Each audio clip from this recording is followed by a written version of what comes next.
What's up, guys? I'm back. I guess it's been about a week or so. Been a lot of stuff going on. The storms took out the internet equipment. That's why I was down for the last 2 days, I guess. But it is an amazing time to be alive. Super interesting, totally terrifying, full of potential, full of existential threat. It's such a tremendous mixed bag, and that's what yields the potential. The interaction of opposites is what is pushing us into a new paradigm. And the old paradigm is untenable. We cannot continue on in the way that we have. And who would want to? There is so much more beauty and novelty and new frontiers in every domain that every single human on this planet could be contributing to and experiencing in greater depth, contributing to more and experiencing in greater depth. The system is not engineered to support the realization of the maximum potential of humanity. And what I see happening is this convergence of science and the evolution of human consciousness. And that yields the potential to, fully realize ourselves as human beings and to live in a very different way. The paths to actually implementing systems that could facilitate this are actually emerging, and they are not even difficult to implement. This is not New Age hocus pocus. This is not someone talking about the fulfillment of biblical prophecy, although I have to admit, the fact that we're seeing through the veil and we're seeing the wiring under the board and we're possibly learning how and why consciousness you know what I mean? All of the answers, all will be revealed at the end times, right? We've been hearing that for a long time. And here we are at the precipice of potential World War III, let's just say. And, every answer that we could possibly ask has the potential to be fulfilled any minute now. It is a trip, but let's also bear in mind that the Bible is that those biblical stories are based on older prophecies, like the lament of Asclepius, the lament of Thoth in the book of Asclepius. At any rate, if we can discourage or dissuade the overlords from immanentizing the eschaton, which it seems like they are completely batshit crazy intent upon doing. This is really what the Zionists are all about. There are other factions that have sort of similar motives or similar goals from different motives, like the Peter Thiels of the world. Very small population with everything automated, a little utopia for the boring, vapid, soulless billionaire class. I don't think we really want it to turn out in their favor. And the only real solution is for those of us that have become aware of the potential, that have seen the paths, to come together and unite and act. It's a very difficult thing to do in this day and age. People are broke, so there's not a lot of funding. And even if they weren't broke, giving money to people right now that are starting a revolutionary organization could easily get you labeled Antifa or something. And you know what I mean? There's a lot slowing people down. There's also the algorithmic manipulation, the what do you call them? The where you yell and just get the echo chambers. All of this stuff is difficult to overcome, but it is definitely not impossible. We have a lot of tricks up our sleeves that are subtle, and great genius lies in subtlety. Right? I'll give you guys an example, and also this is a little bit of a shameless promotion. I was working on a Substack today about the fractal or holographic nature of ritual magic, in particular the lesser banishing ritual of the pentagram, and kind of trying to explain how it works, right? Like in neuroscience, you have this thing called chunking, where you take a bunch of information and you compactify it so that you can process it more easily. And then you have like these holospheres of data sets. They're concurrent information. And you're doing the same thing in the lesser banishing ritual of the pentagram. You have directions and archangels and elements and a god name that all have related but separate symbolic associations, right? And so when you have four of those around you, one for each direction, and there's more to it than just the element and the angel, and you have the colors of the robes of whatever angel it is have their symbolic associations. There is the weapon or whatever the archangel's holding. There's the lessons from their mythologies. All this stuff is subconsciously kind of compressed into this symbol of this pentagram in this direction, right?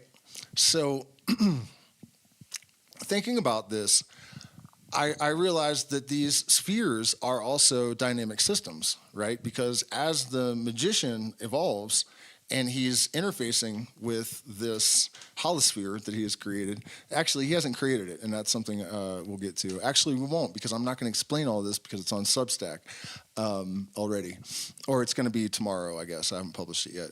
But at any rate, as your relationship to, say, power changes in the direction of the south, that holosphere, the geometric relationships between all of these different layers of symbolism are also evolving, right?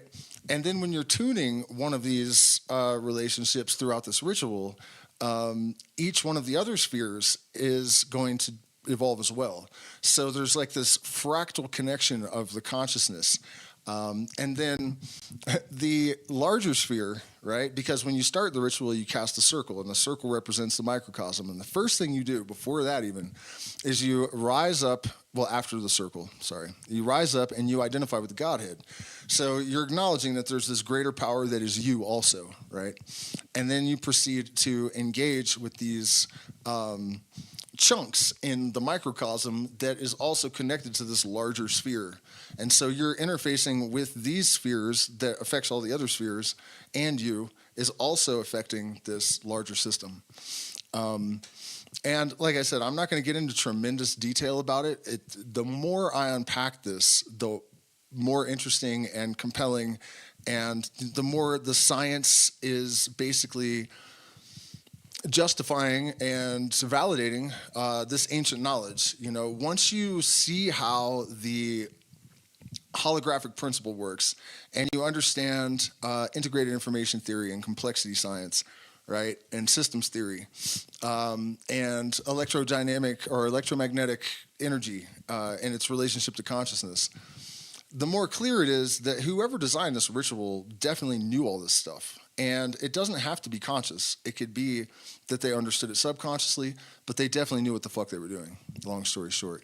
And so what I was saying about the promo aspect of that is that as I was starting to put this blog post together, it just kept getting bigger and bigger and bigger and bigger and bigger, and it's unmanageable. It branches out like a fractal into like an infinite web of just amazing shit. So what I'm going to do is read through them and then add commentary and with studies on screen and the whole 9 yards. And that's going to be for, what do they call it,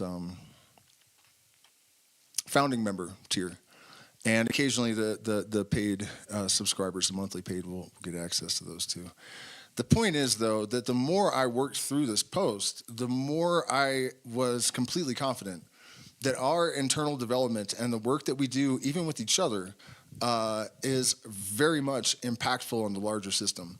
And the more we build up our charge, the more of an impact we can have just by doing our work individually. There is no such thing as a local effect, in a sense, right? It's all everywhere, all at once. That is what the all in the all is in the all, the old Hermetic thing. That's what it's really referencing, is that the universe is in some sense a giant fractal hologram, and we are learning simultaneously how our operating system works in our cognitive apparatus and in our consciousness, and how the external mechanisms of literally everything work.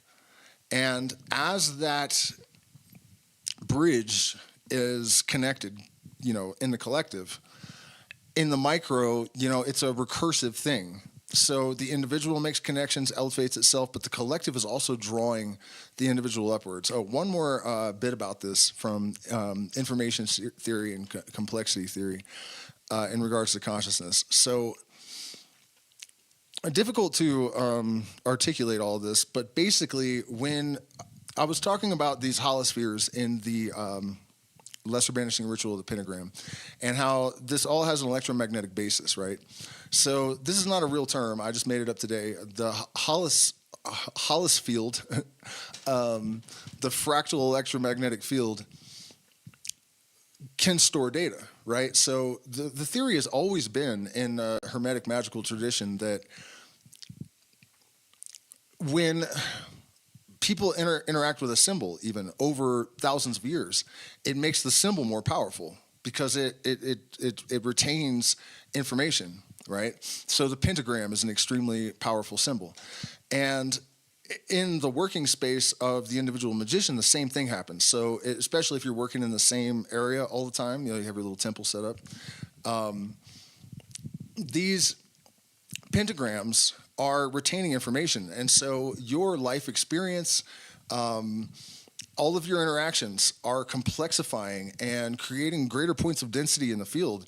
And that is associated with more complex, deeper, and more elevated forms of consciousness. Complexity in your neurons, this is one of the reasons I'm always promoting academic development alongside spiritual growth, right? Because it's like, when we talk about improvisation in music and the trance, this it that takes over and plays the band or whatever, it's not like the people didn't learn all the music theory and all the scales and know all the chord substitutions and key change options and all. You know what I mean? Like, you have to have the conduit. The magician can attract any force that is necessary for him by making himself a fit receptacle for it, right? So the analogy I'm kind of making is not just that the magician in the circle, interfacing with these holospheres that he's created, these informational systems, is elevated because of the increasing complexity of these things. Our society, our planet, has hit a trajectory of increasing complexity that is batshit insane, right? And one of the consequences of that, of course, is that there's a lot of chaos. When a system becomes more complex, navigating it sensibly becomes more of a task unless you have a tremendous amount of intuitive guidance. And this is something that we have learned from watching slime molds that have no neurons do better jobs engineering pathways than we can with computers. You know what I mean? We know that intuitive capacity is available to us.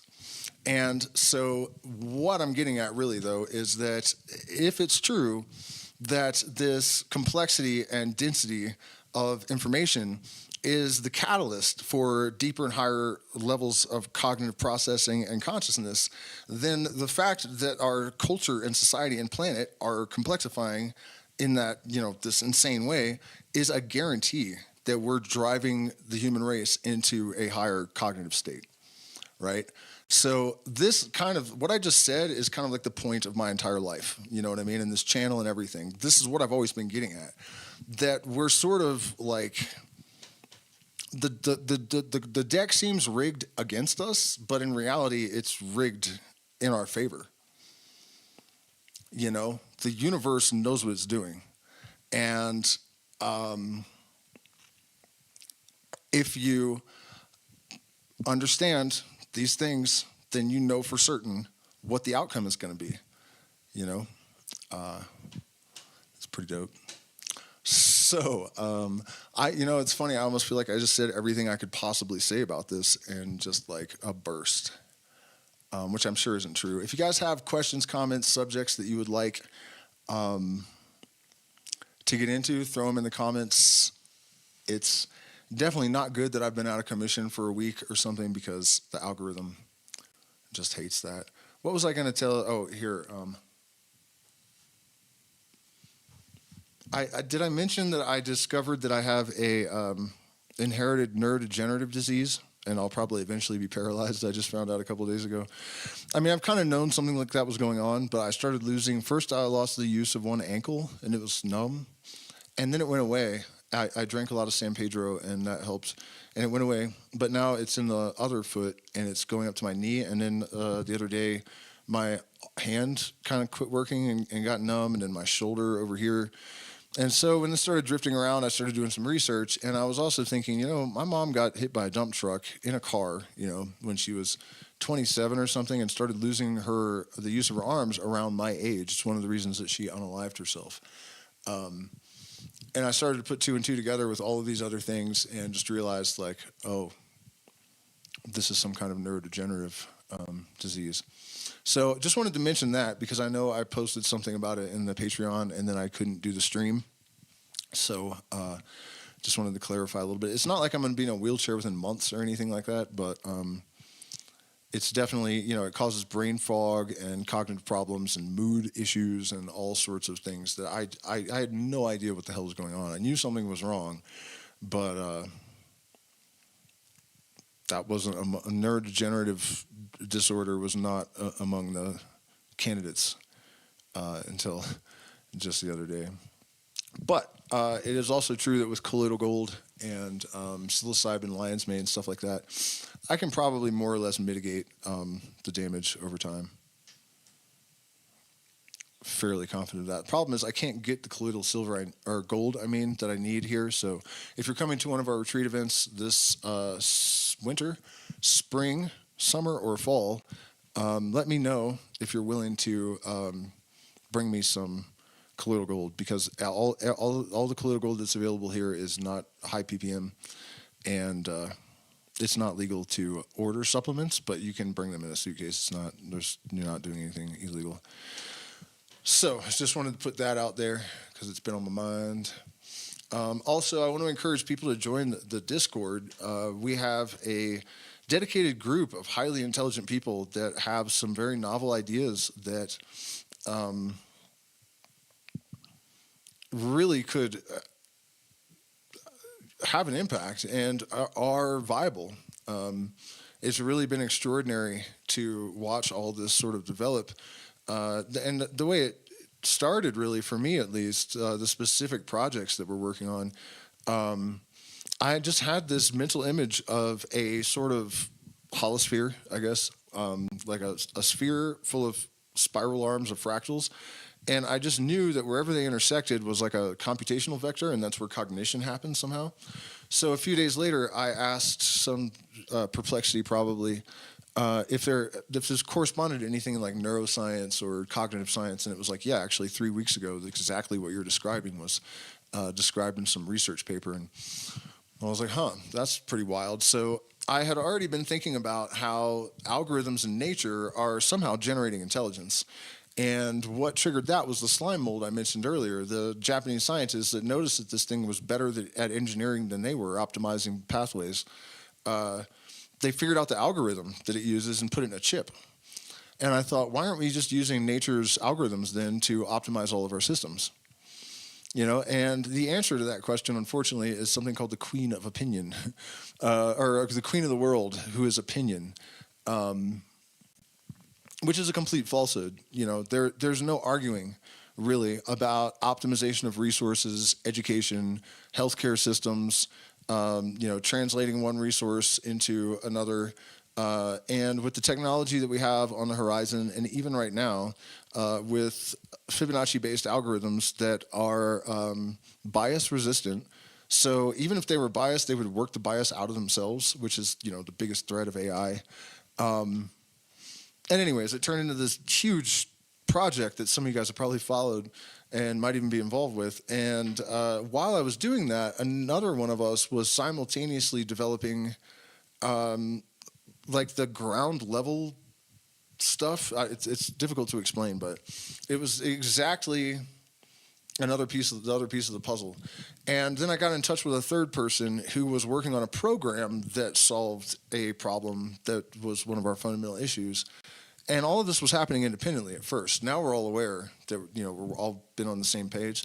It's this simultaneous deployment of consciousness resources, basically, is how I'm kind of viewing it. And this kind of entrainment is something that is definitely happening globally. But what we have to do in a chaotic system is create pockets of order, right? So we have to create closed spheres that are self-sustaining.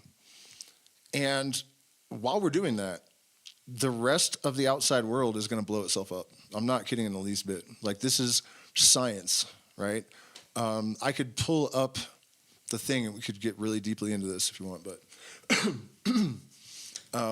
this is how it has to happen. This reconfiguration of order, basically. The solvent coagula process, we are experiencing it right now. And so the thing is, without a goal state attractor, systems don't do anything, right? They have to have an electromagnetic goal state attractor in order to configure them and give them instructions. This is how single-celled organisms work. This is how particles work. This is how everything works. And in human culture, we are the goal state attractors. So you have to identify, you know, the people or persons who are, what are they called? In the human design system, there's a term for them, but it's my partner's thing. You know, I'm not. There's generators and reflectors. I guess it's the generators. You know, the idea people, and then there has to be a team. This is the way the elite work too. You know, they assemble themselves into groups, and then even if they hate each other, they still work to the same ends because it's multi-beneficial, right? So we have to consciously make decisions about creating these spheres with other individuals and creating things. And we have the tools. What we don't have is a lot of resources. I have no resources. Please support the channel. Medical problems all last year put me out of work, and now I have more of them. And, you know, the AI is telling me, you need a neurologist immediately. You need to do all these things. Like, you're probably fine for a few years, but, you know, this could be really bad. So, you know what I mean? Like, it isn't stopping with all that. And we're demonetized. So join the Patreon, join the Substack, make contributions via the possibilities, the different options, the pathways in the, what's it called, the chat. So yeah, we have certainly the intelligence. I mean, there's a lot of brilliant people all of a sudden around that are also like illuminated to varying degrees, which is a circumstance I don't know that we've ever had in human history.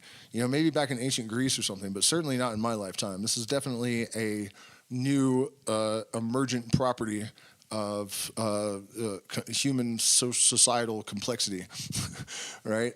You know, the potential is there, but we really need to act, because the magician has the universe, the inertia of the universe to assist him. But we must overcome our own inertia if we wish to accomplish anything at all. Check back in with the chat.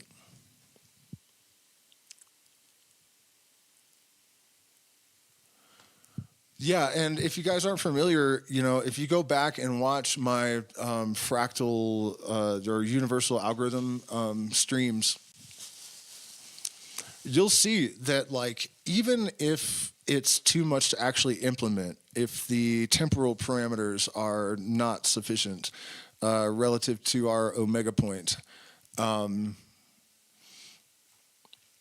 it at least demonstrates that the optimal systems for, you know, if you set your goals state as like realizing the maximum expression of human potential with the minimum amount of labor and the, you know, whatever,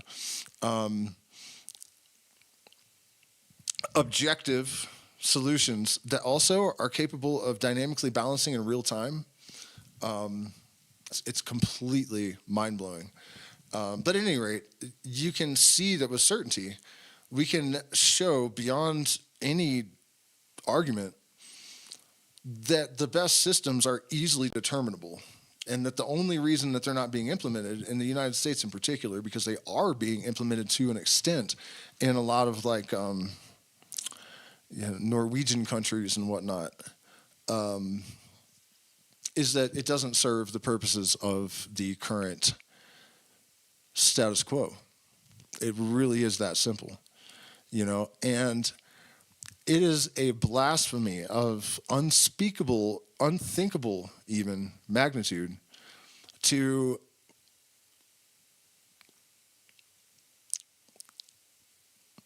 I was looking for a more elegant word than waste, but to waste all of this human potential and to sustain more suffering than is absolutely necessary.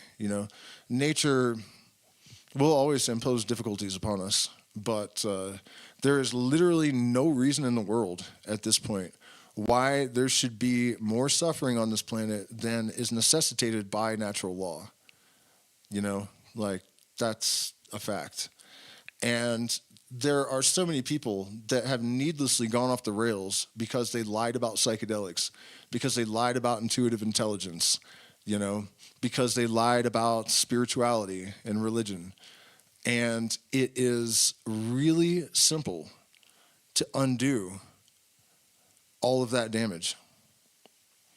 And speaking of like fractal algorithms, another interesting element of all of this is that when you restore the rhythms of nature,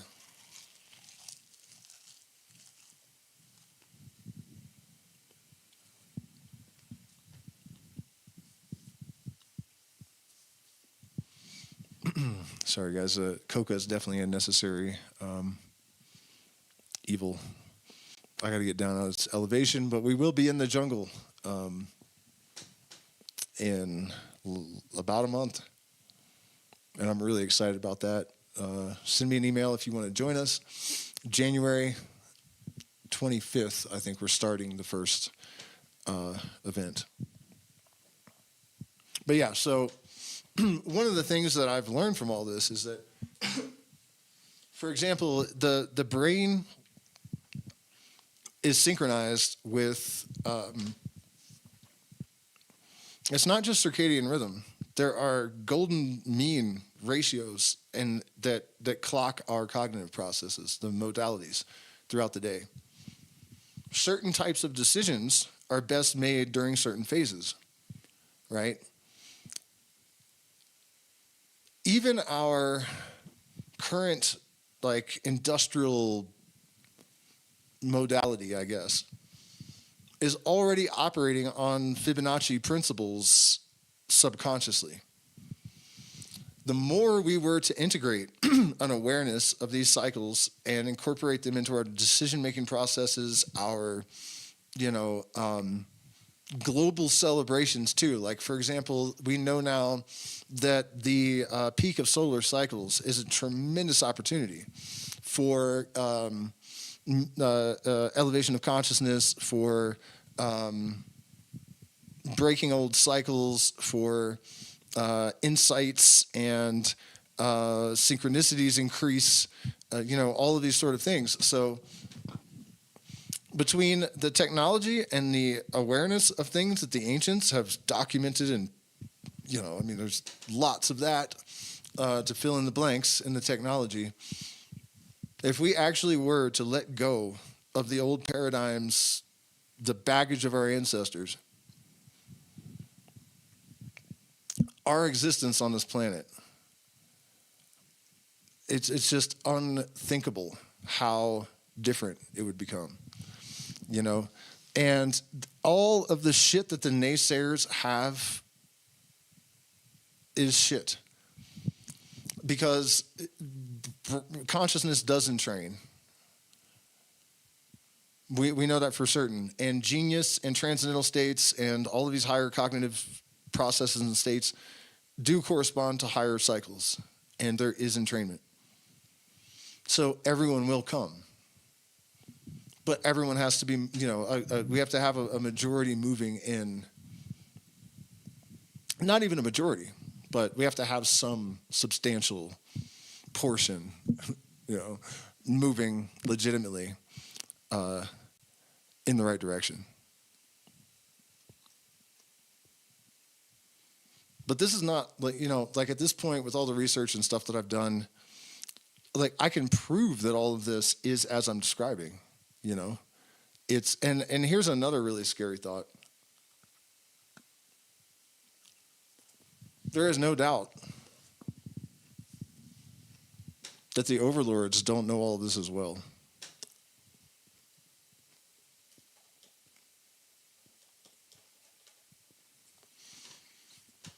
But I think it's pretty easy to understand how that happened.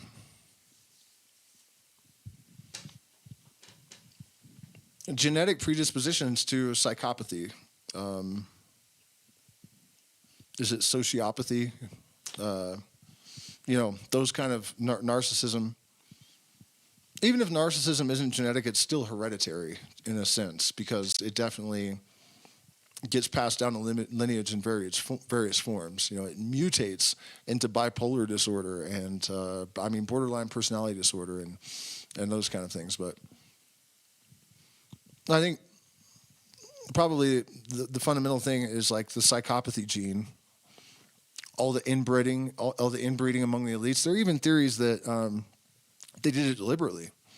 That they deliberately have been inbreeding among the royals just to ensure that they're all psychopaths, so that they can maintain their positions. I wouldn't doubt that for a second, because if you're a psychopath, that's how you think.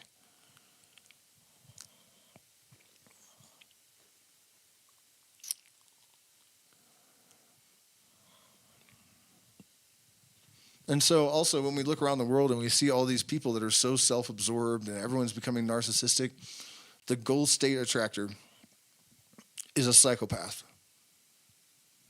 The one sending the signals that sculpt society and history and our future are these psychopaths.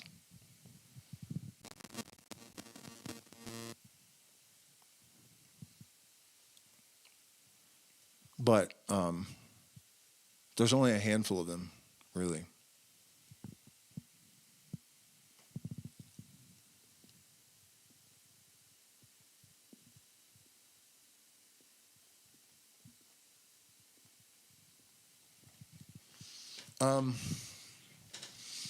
No, I haven't seen the guy's videos. I definitely don't watch a lot of content about like privacy. We're way beyond that at this point, In 1988, Leonard Cohen wrote a song called "Everybody Knows," and one of the verses he says, "The naked man and woman will be an artifact of the past, and a meter on your bed will disclose what everybody knows." And the fact that he wrote that in 1988, like I heard it the other day and I was like, oh, damn, man. But if you really kind of unpack it, you realize that like everybody already knows. Everybody already knows what you do in your bedroom. Everybody already knows that politesse is a mask that people wear in society, and people know what lies behind it. And the reality is that at this point, the panopticon, the all-seeing eye, can generate a behavioral profile of all of us based on our interactions with social media, our school testing, our psych evaluations, my military history, criminal report, like to the extent that they can probably actually predict our behavior with like 100% accuracy. The technology is not going away. And logically, the trajectory is such that it will reach a point where, like the, platforms that we use at home will be able to do that to people. So there's no undoing that. The only thing we can do at this point, the only solution, and if it's pie in the sky, mystical nonsense, then we're fucked. Period. Is to change the consciousness of the planet. Nothing else is going to do a fucking thing. No changing to a different ism-schism game from socialism to capitalism to communism to any of that shit. It's not going to matter. It's not going to do anything. Because the system is still going to get abused. The systems are not, it's not the systems. It's not the tool, it's the fool. It doesn't matter what you're talking about. Karl Marx, I've been seeing a lot of his quotes lately, and dude was brilliant. It's insane how brilliant he was. I never paid any attention to him, because I have that programming too. Oh, communism is the worst thing in the world. And it depends on circumstances, It's not in its essence, anything. It's just a potential system. If you adhere to the guidelines the way that Marx intended, then it's going to work out great. But if there are people that want to be greedy and they're psychopaths, they're going to suck up. You know what I mean? It doesn't matter. Socialism, capitalism, the same thing's happening right now in capitalism. It's the same description that they're like, well, if we're socialist or communist, then all the wealth ends up in the hands of the government, which is who, and everybody's homeless and starving and has no medical care and shit. And it's like, oh, you mean like the United States right now? Give me a fucking break, man. The writing's on the wall, signs, symbols, hints, clues. Writing's on the wall, the rest is up to you.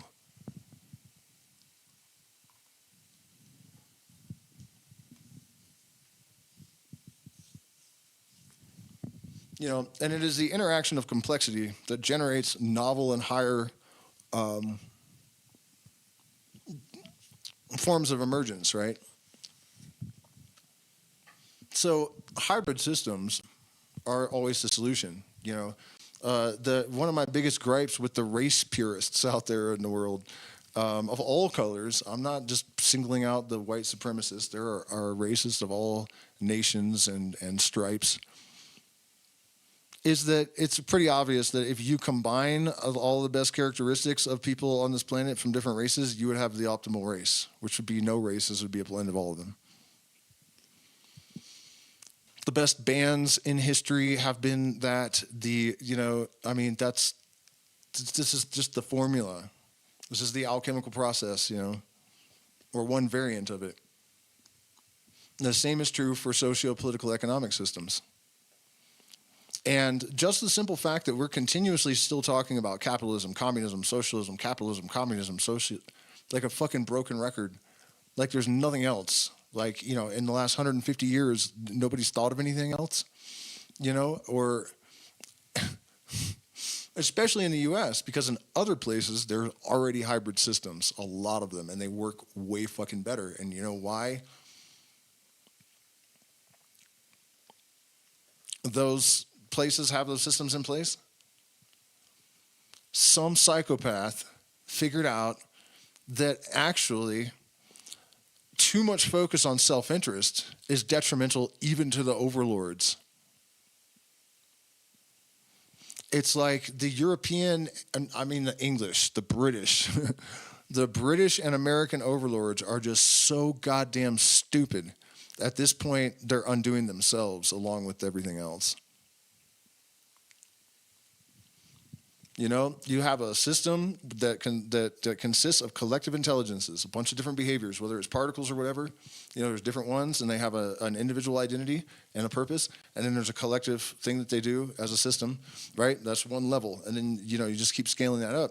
But it turns out it's always in the best interest of all of the individual things in the system to work towards the collective goal state.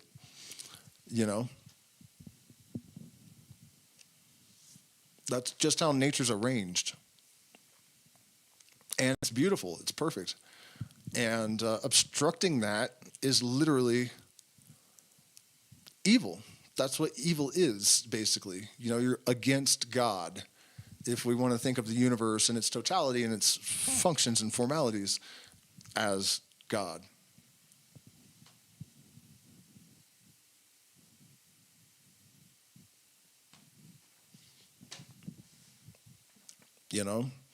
And one of the things that I learned in my own adventures in life, there was a time when I was completely entrained with my goal state that happened to also be in alignment with the larger collective goal state. I strayed from that, and it was in a lot of ways disastrous. I mean, it's still been probably more interesting and fulfilling than like an office job would have been, but certainly not, the optimal endpoint or whatever, But while I was doing that, it's really only looking back that I realized that the universe is actually, I wouldn't say wants to support that. You could, I suppose, but I think like engineered to support that type of fulfillment is maybe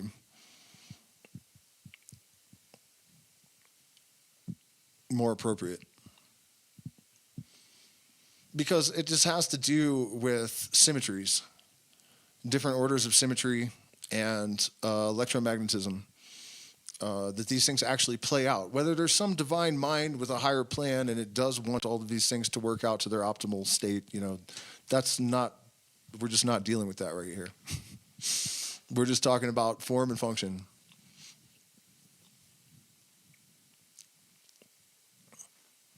Right? Like, if you think about, like the Hindu cosmology, and now we're going back to like the beginning of the stream for just no reason at all. But I was talking about information integration theory and complexity science and whatnot, and how the more complex a network of neurons is, like the deeper the consciousness and the cognitive processes associated with it are. Right. So complexity begets complexity. What a surprise! And we were talking about how when you do the lesser banishing ritual of the pentagram, you have these holospheres that are basically, data storage units, and that they gain in complexity and density as you interact with them over time, right? And this catalyzes the development of the consciousness of the magician, right? And it's having this collective effect because you draw a line, right? All these spheres around you that are different compartments or compartmentalized symbology cabinets.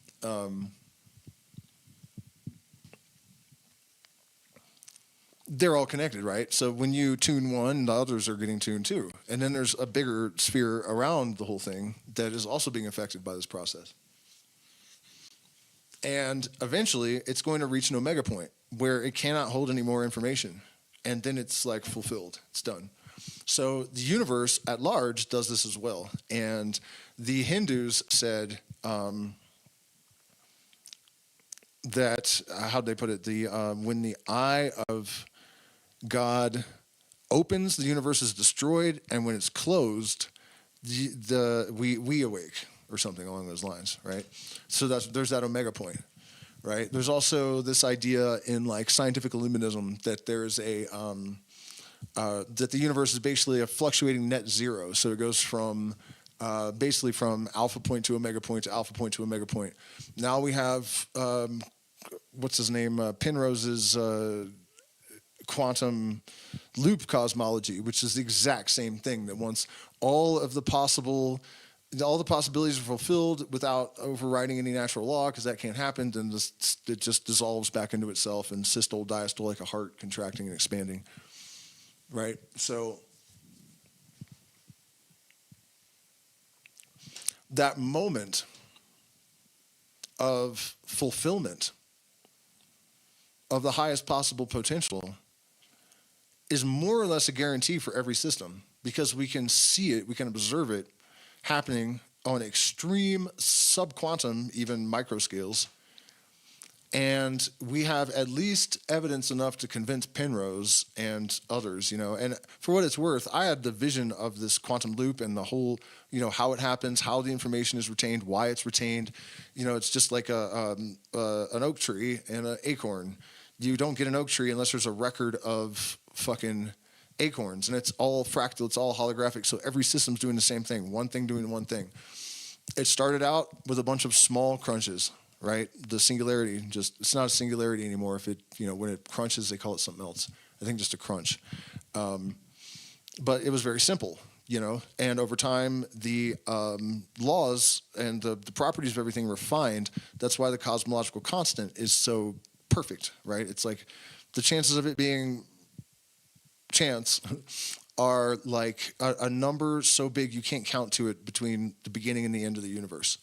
It's like one in whatever this number is. We don't even have a word for it. And that's because of this constant process of refinement, right? Look at evolution. It starts out as a single-celled thing, and then they complexify, and the thing, it's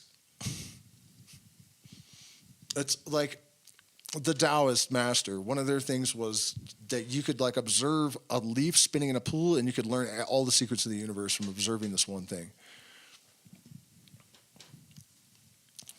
And so, just as in the lesser banishing ritual of the pentagram, there are these smaller spheres within a larger sphere, right? There are omega points in process that are not the final omega point, right? I had a really good word for them. But let's just call them stepping stones. Leave your stepping stones behind if something calls for you. Forget about the dead you've left. They will not follow you. Strike another match and start anew. Or don't.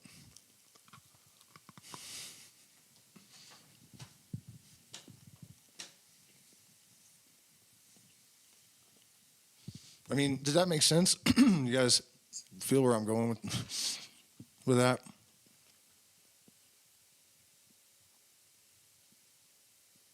The same process at all scales.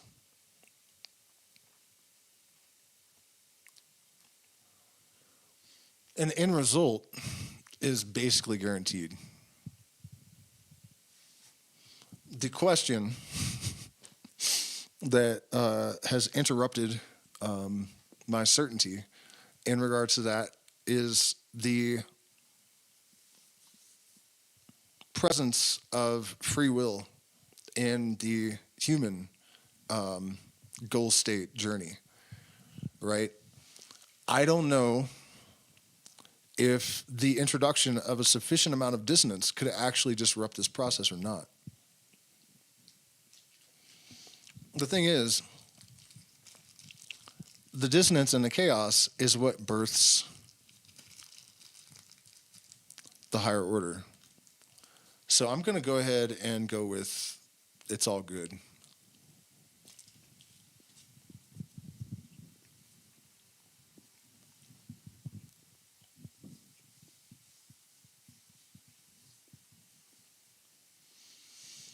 But we still have to act.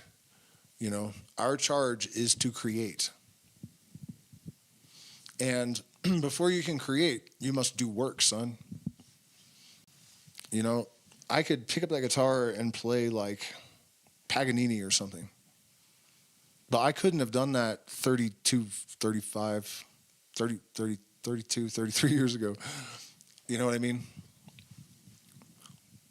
The stage must be built before you can perform on it.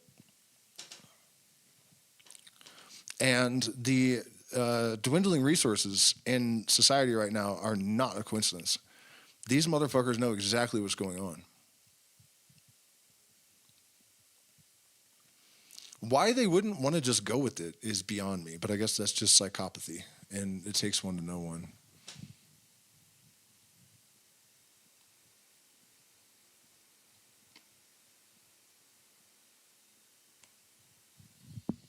By the way, you guys feel free to pop stuff in the chat that you would like me to respond to. So, my community is small, my reach is small, algorithms got me hemmed up from every different direction. My Patreon is the lowest it's been since I had 200 subscribers, and I have 16,500 now. That's a true story. Lower than it was when I had 200 subscribers, and I have 16.5 now. And, so what I'm getting at is that, like, our community is small and lacks resources, but there are some really good ideas here. And there's some old saying about, never underestimate a small group of people with the right idea or some shit like that, So if you're not a member of the Discord, I would encourage you to join it.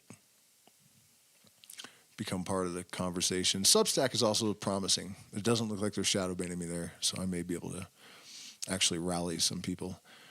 I have learned the hard way, though, that the academics are not our friends, really. Most of them.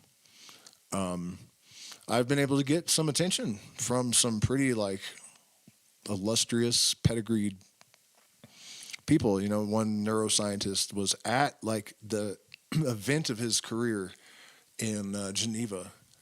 And in the middle of this conference, I found myself arguing with him for 6 hours one day. And when I was done, I thought, wait a minute. That guy probably wouldn't have spent all that time arguing with me unless, I was really onto something here. But what I learned is that when I actually really started presenting him with proof, when the argument was no longer tenable, and what it indicated is that their dominance over the flow of information, really, and their power to sculpt our perception, when it became clear that what I was presenting represented a real and clear threat to that, a lot of them just suddenly went silent. And some of these conversations were going on for, a while. But when I was like, okay, so if intuitive intelligence and non-ordinary reception of information, or what is the word that we're always using for that? Transconscious knowledge, transconscious information reception downloads, are legit, because I've proven some beyond a shadow of a doubt, with 1 in 26 quintillion chance of guessing or whatever on multiple occasions, so it's not. And I point out, if information is the new currency, and we actually do have access to all the information in the universe, at least on some kind of need-to-know basis. It's like our individual fingerprint is also a wavelength, and then there's certain stuff, that each person, I believe, is attenuated to. But then we're all in communication collectively, right? So, once I made that point and showed them the securities, they just didn't want to talk anymore.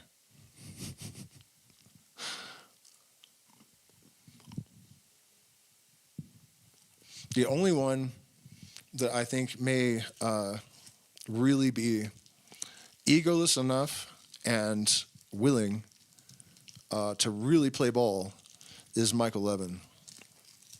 And I've been meaning to email him forever because I've seen him on smaller channels than mine. And man, would I love for that conversation to happen.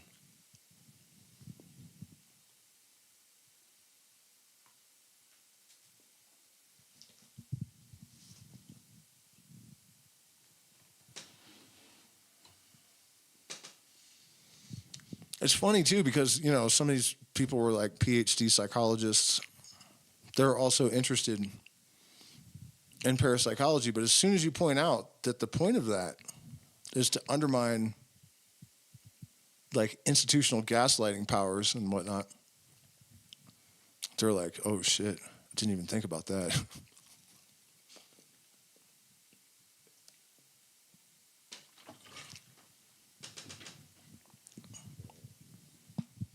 And it's not really like that. I mean, they shouldn't feel so invalidated because we need both things. That's kind of the whole point of all this.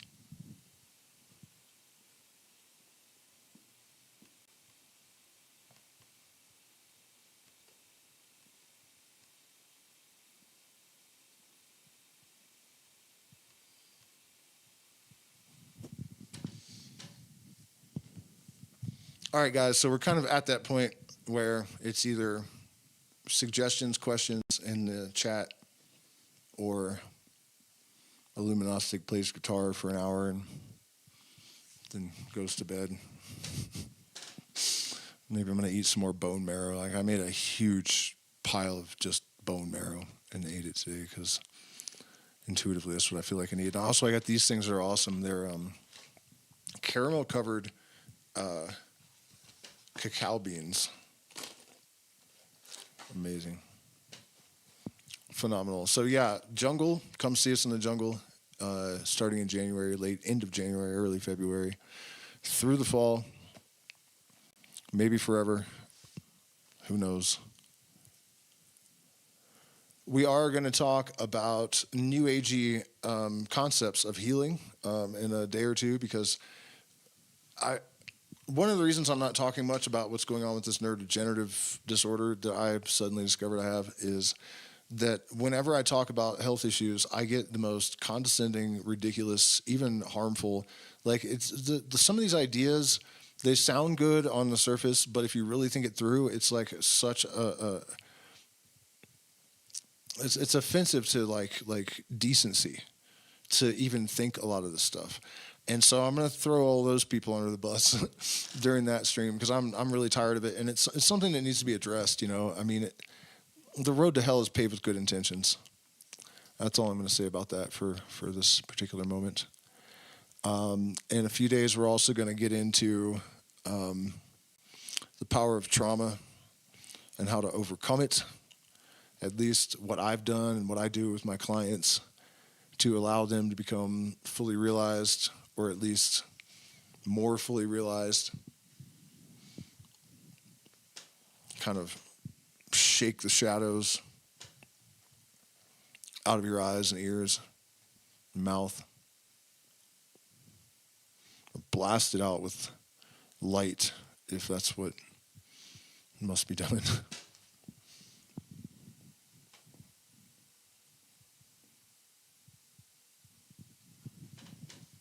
All right, guys. Well, I appreciate all of you. Please hit the like button, share, subscribe, and I will be back probably tomorrow night.